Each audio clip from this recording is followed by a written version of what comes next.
실은 제도의 문제를 한번 꺼내보고 싶어요. 이게 과연 미래로 가는 데 있어서 지금 현재까지도 해결되지 않는 이 제도를 끝까지 갖고 가야 되는가. 이것은 우리가 선결해야 될 것이 있지 않나. 이런 생각에서 실은 법의학으로 좀 고민을 했어요. 네. 우리가 죽음이라는 것은 다들 불편하죠.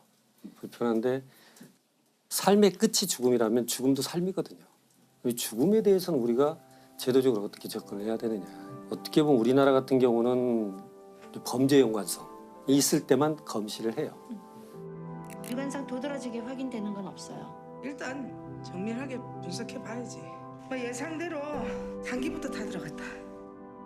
네, 그러나 이제 그 안에 사고랄지 뭐 이런 여타의 자연사나 이런 것은 누구도 관심을 안 갖고 있죠. 그러니까 실은 통계적으로 보면 우리가 한 22만 명, 23만 명 정도가 1년에 사망을 해요, 우리나라에서. 그 중에 약 10% 차지하는 2만 8천 명 정도가 사인을 몰라요. 아, 그렇게 많아요. 그러니까 범죄란 뜻은 아니죠. 범죄는 아니고 전혀 온갖 검증을 종류의, 거치지 않는 거죠. 전혀 사인 미상이라 하더라도 장래 사망 등록이 되는 현실입니다. 우리가 여기서 얻을 수 있었던 교훈들을 놓치고 있는 거 아닌가. 그럼 과연 이 많은 정보들을 우리는 그냥 계속 빠뜨리고 갈 것인가. 나한테 닥칠 때까지. 그래서 이 문제가 결국 우리한테만 있는 것일까 하다가 한번 예를 한번 찾아보자 한 것이 미국의 검시제도의 변천사를 한번 볼 수 있었던 마침 전기가 한 권이 나왔어요. 그래서 그분이 이제 프랜시스 글래스너리라는 여성분이에요. 네. 이분은 미국 죽음에 관한 전체 시스템을 바꾸자라고 처음 얘기했던 분이고,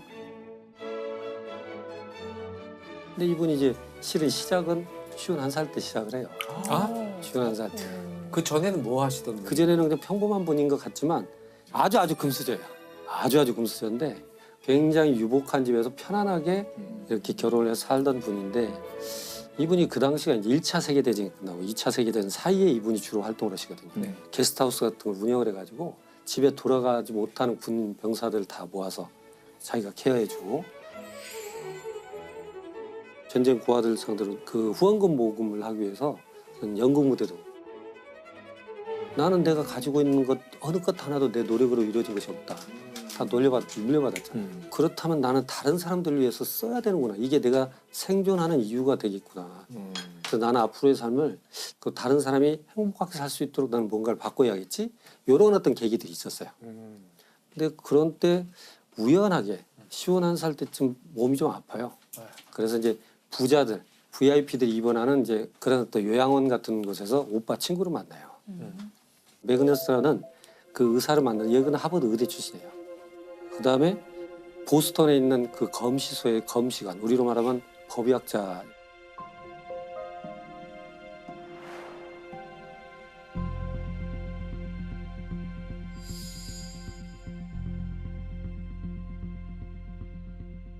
원래는 검시관이라는 제도는 코로너 그래요. 코로너가 이제 크라운, 왕관 있죠? 네. 이 크라운에 변형된 말이 코로너예요. 네. 그러니까 왕실에 귀속된 재산을 관리하는 사람이에요. 또는 누가 사망하거나 살인하면 임자 없는 재산을 왕실로 귀속시키기도 하고. 이제 영국에서는 그런 사람들이 판사 역할을 했죠. 검시 판사 역할을. 근데 미국으로 오니까 미국은 워낙 인적 인프라가 적잖아요. 그러니까 코로너 제도는 들어왔는데 임명할 사람이 없으니까 그냥 일반인을 임명을 해요. 그러니까 일반인이고 농부가 하기도 하고 장례업자가 하기도 하고. 근데 이 사람은 일반인이잖아요. 중요한 건 법적 권한을 갖고 있죠. 그러니까 이 사람들이 이 시신을 딱 보고 자기 마음대로 평가를 하고 자기가 또 임명한 위원회를 통해서 그냥 정리를 해버려요. 어떤 코로너들이 어린애 신생아, 아주 어린애가 사망한지 발견되니까 자기들끼리 심사를 하고 처리를 하고 돈을 수당을 돌려받고 이 시신을 또 저쪽으로 옮겨요. 또 그래 거기서 자기들끼리 또 해서 돈을 받고. 저런. 그런 식으로 돈벌이로 아주 전락을 해서. 불과 100년 전에. 그렇죠. 예. 부패가 너무 심할 수밖에 없는 현실이에요. 그러니까 그런 일이 있어서 보스턴 지역에서는 검시관 사무실을 처음 만들었어요. 미국에서 최초로. 그 검시 사무실에 격리를 마치고 거기 있었던 거예요. 그래서 거기서 이런저런 대화를 해요. 그러다 보니까 죽음에 대해서, 억울한 사건들. 그러니까 보니까 아니 무슨 죽음에 대해서 이렇게 허술한 건가? 뭐 죽음이 무슨 장사인가? 이렇게 되면 앞으로는 어떻게 되지? 하고 문제의식을 가진 거예요. 그러니까 나도 한번 검시소를 데려가줘. 딱 따라가서 이제 부검을 보고 인체를 보고 그 오빠가 하는 일을 보니까 야 이건 참 의미 있는 일이다. 그런데 그 순간에 이 메그네스가 뭐라고 그러냐면 자기는 부검을 하고 검시하면서 인간 장기의 아름다움에 매료됐었다. 그런 표현을 해요. 그러니까 그 뭐냐면 인간 여기서부터 좀 이상해지는데? 그게 좀 이해할 수 있는데 네. 이 사람이 얘기하는 건 뭐냐면 무한히 계속적으로 살아 움직였던 장기가 어느 순간 멈춘 거잖아요. 네. 그게 하나의 물건처럼 보이는 것들이 어떻게 한 사람의 인격을 가지고 삶을 영위했었을까. 그걸 아름답다고 표현하는 게 그게 너무 강했던 거예요. 그 단어에 매료됐던 것 같아요.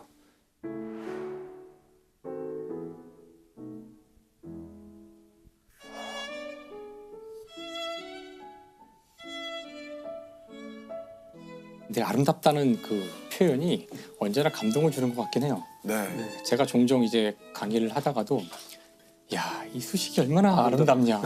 근데 이건 진짜로 하는 얘기거든요. 네. 그렇죠. 대칭성이나 더 이상 넣고 뺄 수 없다는 완결성 때문에 볼 때마다 아름답다는 생각이 드는데 이건 뭐 어떤 음악이 아름답다거나 어떤 그림이 멋있다 못해 아름답다거나 그 글도 단어 외에는 쓸 방법이 그렇죠. 그러니까 형용하기 사실 어려운. 네, 네. 아까 좀 기이하게 들리긴 했지만 전 무슨 말인지는 알 것 그 같아요. 표현이 네. 주는 어떤 무게가 있어요. 네, 네. 그런 것 같아요.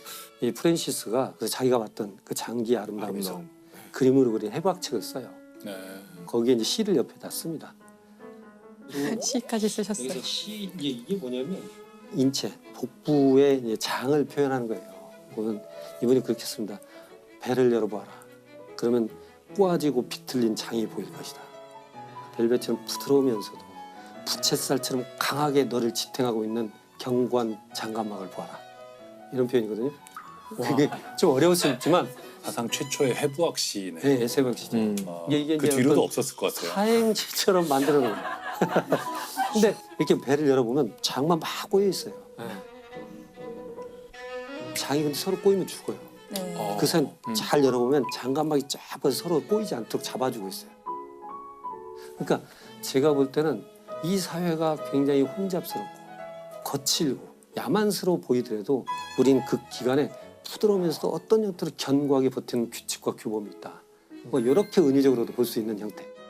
오늘 또 뭐 정강이뼈가 나와요. 정강이뼈, 종아리뼈 뼈 두 개 네. 있잖아요. 네. 하체. 너는 나의 기억과 추억과 나의 사랑을 들어올리고 있구나. 너가 없다면 나는 단순히 하나의 머리와 굴러다니는 발일 뿐이야. 라는 그런 표현을. 정말 사랑하신 것 같아요. 네, 네. 인체를. 사랑의 시를 장기에다가 바친 건데 네.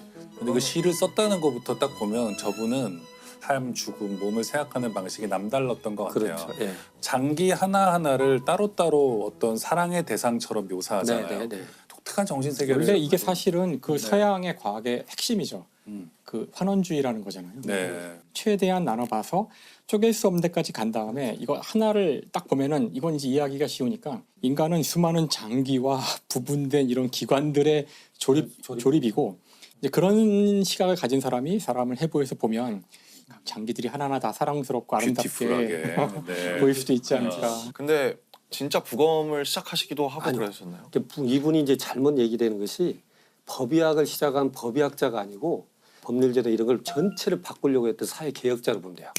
사회 개혁가. 죽음에 대한 부분은 내가 이 사회 제도를 바꿔야겠다. 그래서 생각한 것이 세 가지를 생각하는 거 법률 바꿔야겠다. 교육제도를 개선해야겠다. 그다음에 경찰을 훈련시켜야겠다. 세 가지가 있어야만 죽음에 대한 한 사회에 나름대로 완결 구조가 생기겠다라고 생각을 하죠.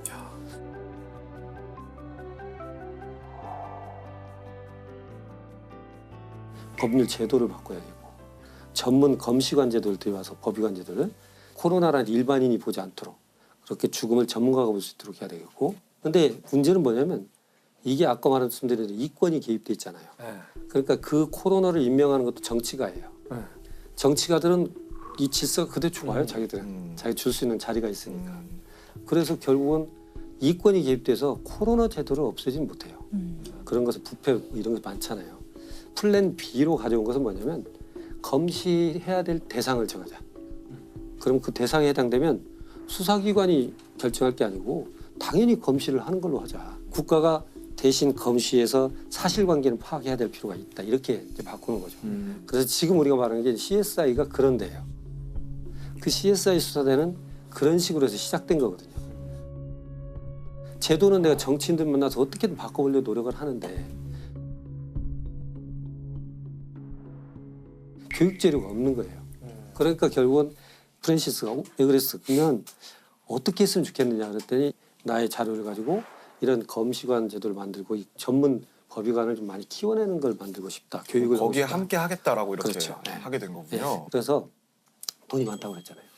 영향력도 있고. 본인이 해야겠다. 중요한. 그래서 네. 하버드 학장을 만나러 갑니다. 아, 하버드 학장을 만나러 가고 내가 돈을 이렇게 낼 땐 지정기탁이죠. 이분의 강의실을 이렇게 만들고 이분의 사무실, 실험실, 도서관 이걸 만들어주면 내가 돈 얼마 되겠다. 그러니까 그 당시 돈으로 25만 달러니까 이야. 1929년 30년에 25만 달러면 엄청난 겁니다. 베그레스는 사망하고 그 뒤로 후임자를 병리 전문의 일을 가진 사람을 뽑아야 하버드에서 병리를 마치고 법의학 수련을 하려면 다시 수련 생활을 해야 되죠. 전문의가. 네. 월급이 적죠. 네. 이 보조의 월급을 주겠다. 음. 그래서 키워요. 그렇게. 근데 그 순순히 개인적으로 했었던 거예요. 그래 교육제도는 그렇게 사람도 고용하고 월급도 주고 다 해보는데 문제는 일선의 경찰관들이 문제예요. 이게 제가 이제 오늘 장준 감독님께 제가 감사하다는 말씀을 드리고 싶은 게 실은 그러니까 아까 저한테 감사하다 그랬었는데 내 지갑에 손을 대셨는지 후원자로. 이제 제가 이제 장 감독님 말씀을 할 수밖에 없는 게 뭐냐면 그러니까 그 당시만 해도 지문이 있는 것도 아니고 무슨 네. 과학 수사가 없으니까 너무나 중구난방이고 과학 수사의 필요성 자체를 몰라요. 누가 사망한지 발견되면 누굴 데려다가 강압 수사를 많이 했어요 미국에서도. 그래서 경찰은 무지랭이고 바보고 강압적이고.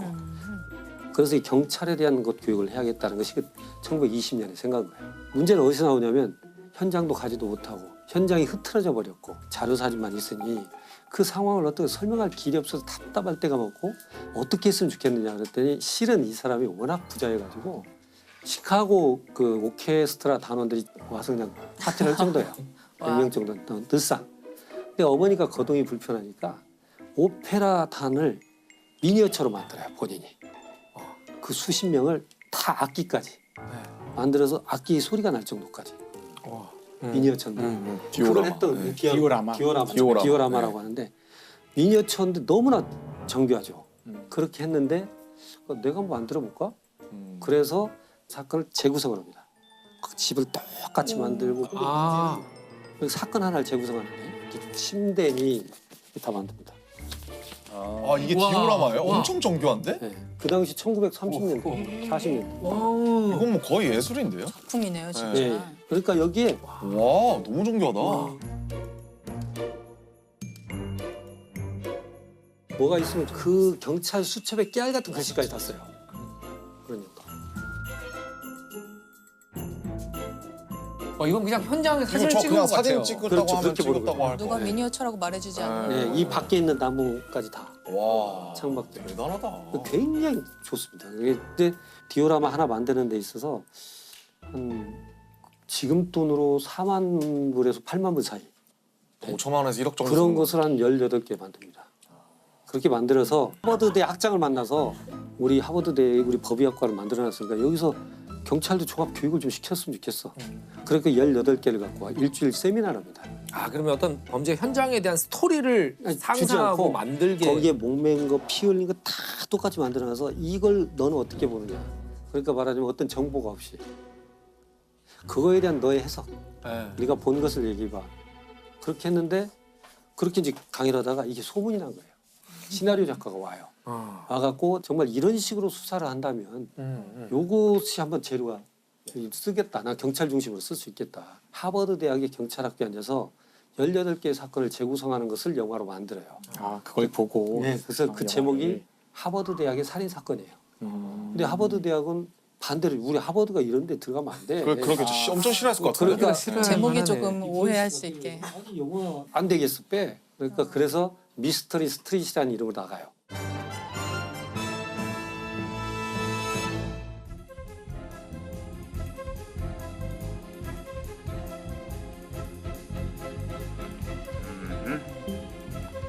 Length and width, all right, with less pronounced muscular attachments.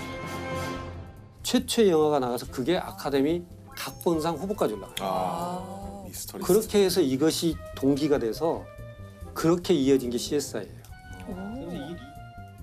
수천 페이지짜리 논문을 발표하는 것보다 의협이나 변호사들 모아놓고 수백 번의 강의를 하는 것보다 한 편의 영화가 대중의 인식을 높이는데 더 큰 효과를 발휘하더라.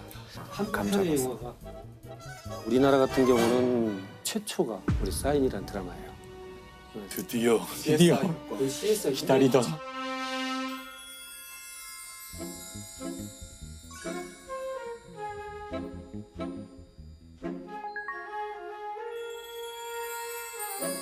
사인 드라마 이후로 국가수에 갑자기 10명의 법의관이 늘어나기도 했었어요. 맞아요. 진짜요. 장항준 효과. 오늘 회식하죠. 제가 이제 실은 공국진 선생님이 이렇게 저희 법의학의 태두시거든요. 평생을 혼자 싸우셨거든요. 1955년부터 시작해서 지금까지 걸어서 책을 그 수만 60권 넘게 쓰시면 그 돈을 다 법의학회에다 내세요. 아이고. 공국진 선생님이 사인 보면서 너무 감사하고 평생에 내가 돌아가신 이런 드라마를 볼 수 있었다는 거예요. 아 교수님 저 지금 소름 돋아서 칭찬을 한 몇 년 만에 들은 거예요. 사인 한번 해드리세요. 드디어 너무 감사합니다. 와. 야. 그래서 제가 2011년도인가 공국진 선생님께서 너무 기쁘셔가지고 못하게. 당시에 사비를 1,000만 원을 주세요. 우리 사인 드라마에 대한 상패와 상금을 드렸어요. 이게 맞아요. 사비예요. 아그 삽인지는 몰랐어요. 우리가 아무리 노력을 해도 대중이 우리를 몰라. 왜냐하면 가족 중에 부검할 일이 없어요. 경험하기 힘든 근데 일이죠. 그런 속에서 그 사인이 등장한 겁니다. 실은. 이 공원이 인정을 받았나요? 그 당대에? 근데 경찰들한테 인정을 받았어요. 장례식장 경찰관들 그 교육생들이 많이 왔고 네. 경찰로부터 진짜 경감 교육도 네. 받고 경찰에 있어서는 법정에서 이 교육생들이 많은 진전을 이뤄요.